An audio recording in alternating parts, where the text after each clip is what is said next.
Somebody's asking a question, but I can't read it. It's not a question, it's more of a statement. It says there is a book by Kathy O'Brien about recovery. She recommends a lot of writing things out. She said it is very healing, and it is. I write a lot. I write, I do that. I've got books and I've got journals. I collect journals. Like I like really unusual journals, and I've got quite a lot, and they're filled up. I just got a new one, and it's a leather one, and it ties up like the old fashioned ones, and I've just started writing in that one.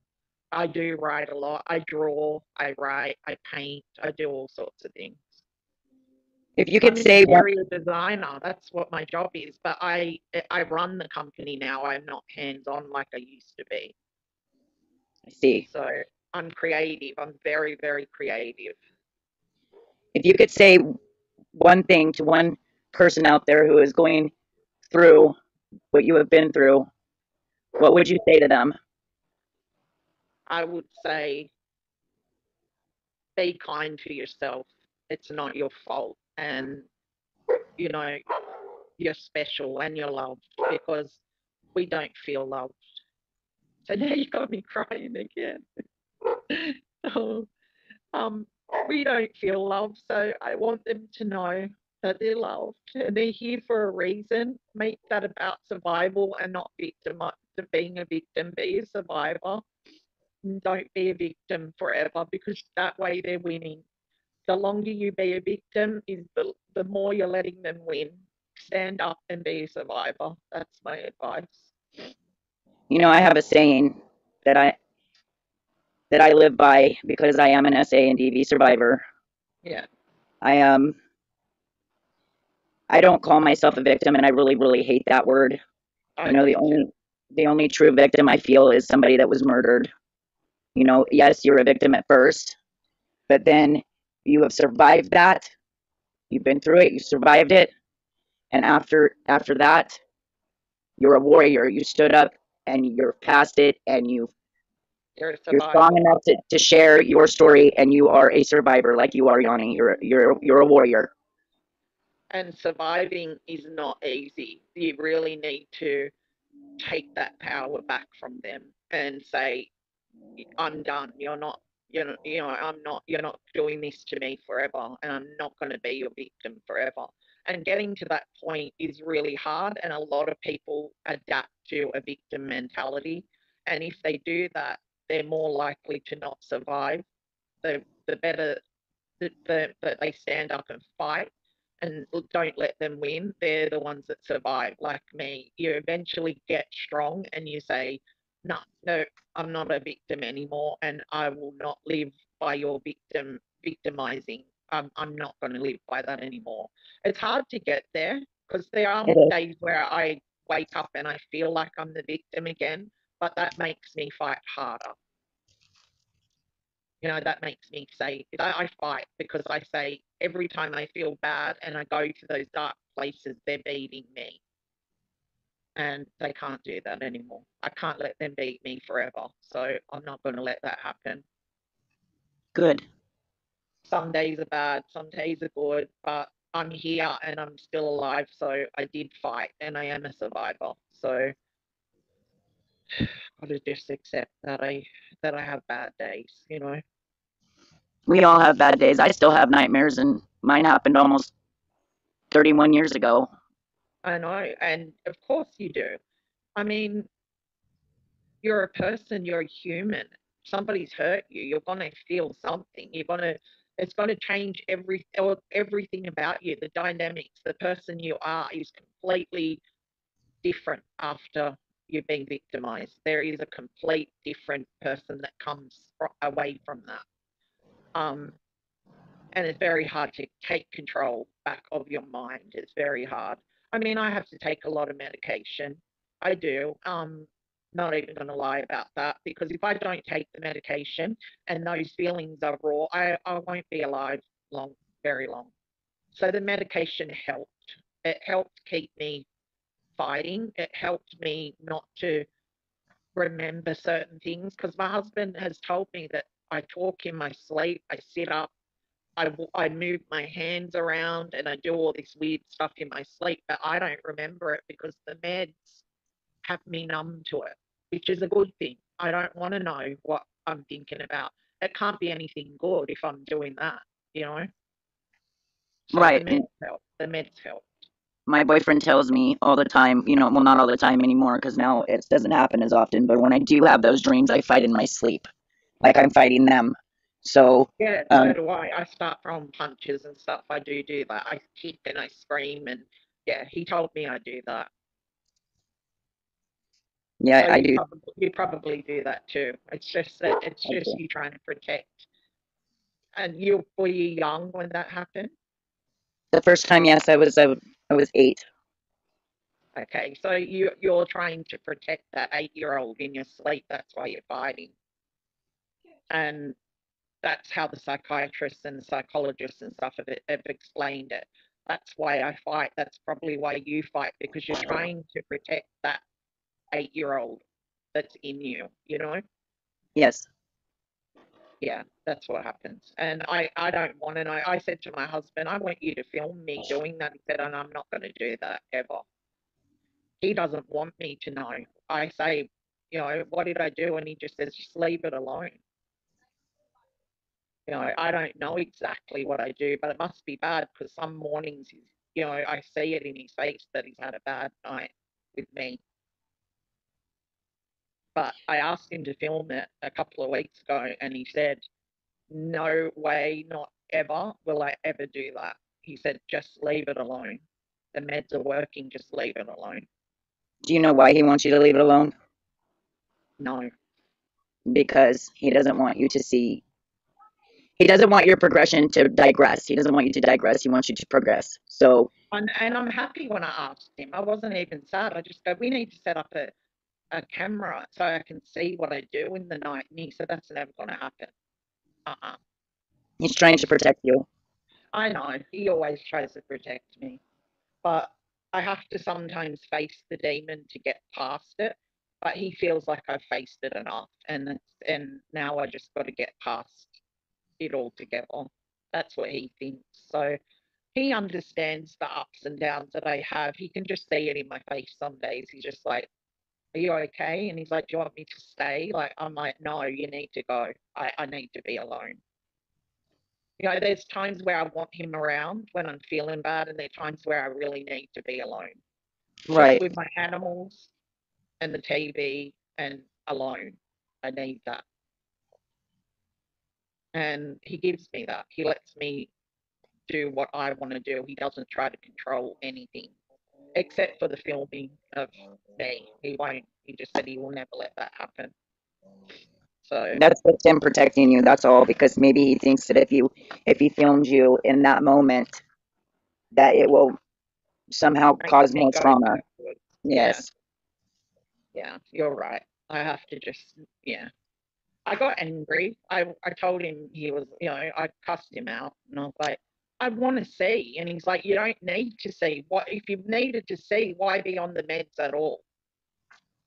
He goes, you're on meds. The meds make you not fit, not remember. That's why they give them to you. And he takes my meds off me and everything. He doesn't trust me with meds. But I'm not. I don't think I'm. I can't even say that because I don't. When I've been in though had the suicidal tendencies, I didn't see them coming. There was no warning signs. It was just something that I felt in that moment. And I think the meds are high enough now where I don't go to that place anymore. I just I just don't go there. I don't want to be gone. I want to be here to watch my younger two grow up and be successful like my oldest. I want to see that happen. Yes. Yeah. Does anybody have any questions for Yanni? You can ask hard questions. Charlie knows I answer hard questions. I'm not scared of the hard questions. My friend Charlie, that's in there, she knows. I tell her, ask me really hard questions because that gives me more strength when I can answer the tough questions. Yes, and it's not. I mean, what you have told us here tonight isn't easy to listen to, and I know it was not easy to live through. It However, wasn't. you did survive it. and you are here. And yeah, but the thing is, what I've told you today, you've got to remember that it was probably a million times worse than what I've just told you today. Um, Well, when you put a voice to it, it, I can't explain it, but when you go away from it and you're actually in that situation, when you put a voice to it, it's nowhere near as bad as it actually was. Where I cry and stuff, they were the really bad moments. They're the moments that affected me now to this day. And they're the ones that I try to talk about because they're the hardest parts, you know? yes, it will Like, always. yeah. Go ahead. Go ahead, hon. There's somebody's asking me a question, I think. No, she wants to make a statement. She says, Okay. it's Linda. She says it will always be a part of you. And I Yeah. know these words may trigger you, but because of the pain inside, you have made it inside have made you to that warrior and beautiful person you are today. And because of what you went through, you have incredible skills to help others. Oh, That was thank you. beautiful, Linda. Thank you. That was very nice. Thank you. I do. I mean, like I said, I tried to tell the story without dwelling on too much because I know that what I said was enough for your mind as an adult to understand what I was saying.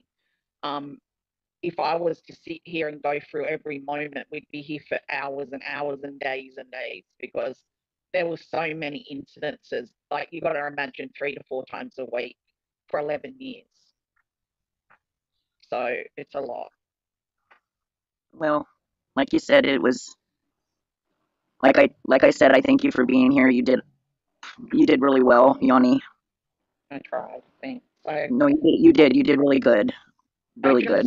just feel bad when I break down. I'm like, why do you do that? And I kind of get mad at myself, but I'm just human, and it's just something that, yeah, it You should happens. never ever be mad at yourself for having a moment where you break down a little Yeah. because it was traumatic, it was trauma. We all But have I those moments try in our so lives. hard not to break down. So when I break down, I'm like, I feel like I failed. It's weird. I can't explain. But I try really hard. Even when I make videos, I try not to cry. Like before I say, all right, I'm going to talk about this today. So I cry before I make the video so that I can make the video without crying. Do you know what I mean? That's the way I do things. It's weird. Jody does have a question for you. God bless you, Yanni. Yeah. Question: were you kidnapped here in the U.S. Yes. and you I were wasn't moved? I wasn't kidnapped. It was the system that took me from my parents that were corrupt, and then they sold me basically to this woman, and that's how I ended up here. But yeah, I was taken from a New York hospital, and they took me, and then my grandmother got me back for a little while, but they took me again, and it was just a corrupt system. It's the corrupt system still exists actually, so it's still there. Oh, I fully believe that. It is. It's still there. Yanni, thank you so much. We have a path to help others. You are a very special lady, Darlene says. Thank you. I Hi, Donna. try. I wish I could do so much more. I do. I wish that there was such thing as superhero and superhero strength, and somehow I could, they're just the weird things that go through my mind, like being like Superman and just flying around and saving all them children. That would be the easy way to do it. I think we all wish that, honey. Yeah, I draw pictures of me flying and stuff. Like I have some really bizarre thoughts. That's those my mind goes in all these weird different places where I'm this vigilante that goes and saves all these children, and those things go through my mind a lot. There's nothing more precious in this world than a child. Children are Absolutely. to be protected, to be guided, and And I was able to protect my 4 children. Thank God. Like my children, I never let them sleep at people's houses. I was very strict. I would not let my boys go into public toilets. They had to come in with me. I mean, I took no chances at all with my kids. When their friends would have sleepovers, I would encourage the friends to stay at our house. I was nope. I was like, nope, because I didn't trust people. And my friends had wealthy friends because they went to private school. So I was even more suspicious of the elite and wealthy people than I am of the normal everyday people. I Right. trust normal everyday people more than I trust wealthy people. Have you had contact with any of your bio family? You said you met your father Yeah, yeah, before he yeah. passed away. Yeah, I have. Yeah. I I got all my Native American tradition and culture back. It was a bit of a hard thing, but I did. I got it all back, and because I'm not being a bragger, but I'm very intelligent. So I read, and I studied, and I took every course that there was in Indigenous studies to understand my people. And then I had family members telling me stories, so I got all of that back. And this to this day, I'm a Native American woman with an Australian accent, but I am a Native American, and in every part of me, I'm a Native American, and I truly feel that.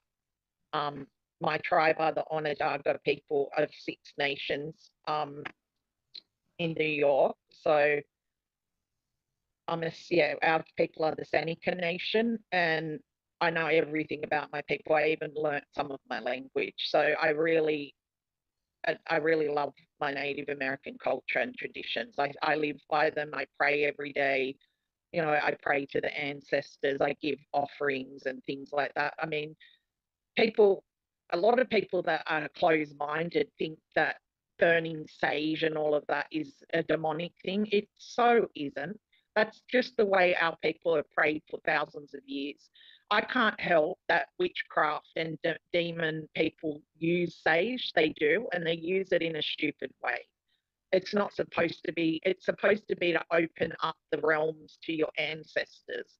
That's why we use it. It's not demonic. And I really get angry when I hear people say, oh, they were burning sage out the front of Quentin Simon's house. It's demonic. Oh my God, that makes me so angry, because sage was never, it's a medicine to my people. I drink it. I use it all the time. I drink it. Um, I cook with it, I drink it. It's something that my people have used for thousands of years. So, yeah, I'm quite offended that people see sage as something evil that it's not. So, Darlene says you are a hero, and Jody says, were you schooled during those years for the 11 years? absolutely not. For a minute, I was, but then when they noticed the marks on me, and I must have been under five when that happened, because I remember one of the teachers pulling me in, and they called that the abuser. They basically called the abuser to ask her why I had all the marks and stuff on my legs. And she told them that I had a tree house and I used to climb up there and hurt myself. And they took it and believed it, but then we moved and she took me out of school altogether. I'm presuming she said that I was being homeschooled, but I wasn't. And I had no education at all, but I was quite smart. It was weird. Even though I went to school for a little tiny part of my life, I crammed a lot of knowledge in. I um I was born with an intelligent brain, and I worked things out. I was just very smart, and I went back and I did all of my school, all of it, from junior school up to senior school, and then I went on to university. That took me about 6 years to finish all of my schooling. And I think going to school is you go from over here, you go from kindergarten to year 6 here, and then you go to senior college. So you go year 7 to year 12, and then you go on to university or college or whatever. So I did it all. Am I on this show by myself now?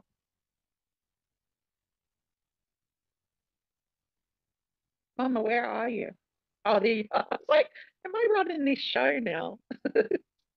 Anyway, I'm yeah, I got my education. It took me 5 to 6 years, but I got it, the whole lot. I had to even do like year 1, 2, 3, 4, 5. I had to do it all, a whole lot. Well, we thank you for being here, Yanni. My phone is actually gonna die, so Mine is too. It's on like 9%. So yeah, me I too. think I got 8.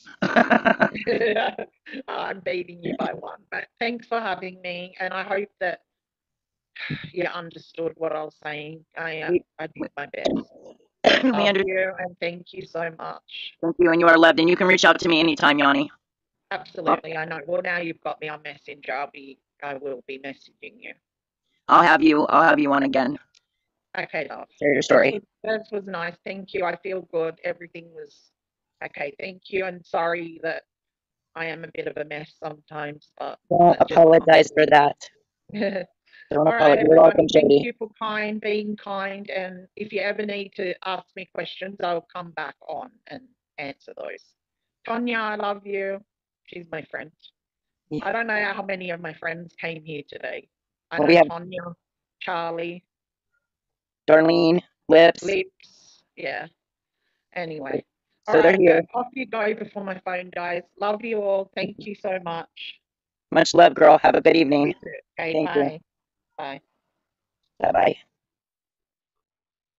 She does have a channel. Yes, her channel is Yanni's Survivor Stories. I think it is. All right, guys. I'm gonna get off here. Much love, much respect, and God bless. If you can donate, donate. If you can't, that's okay. Have a great